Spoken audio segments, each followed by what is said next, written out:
A meeting has been scheduled for 10 a.m. tomorrow in Warren to talk about the granting of tax breaks in Trumbull County and adding the requirement that local union construction workers be used in the building process.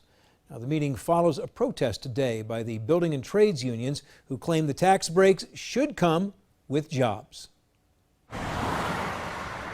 30 members of the area's building trades unions, with their rat in the middle, this morning stood along Route 45 in Lordstown to protest a request from Old Dominion Trucking for a 10-year, 40% tax abatement on a new terminal planned for the site. We're trying to get the local elected officials to stop cutting us off at the knees and start protecting our work.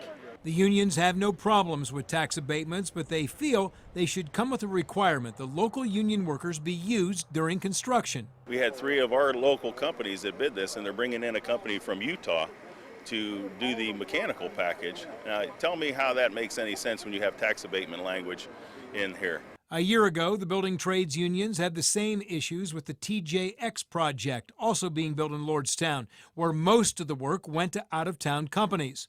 The Trumbull County Commissioners have the final say on the abatements. We need to use every tool in the toolbox in getting companies to locate right here in Trumbull County. Commissioner Mauro Cantalamessa says they have asked the opinion of the Ohio Attorney General if they can include a union construction jobs requirement in a tax abatement agreement. Abatements do allow for a jobs provision, but only after construction is finished. Can we require a percentage of local labor be used in the construction? We don't know the answer to that question just yet.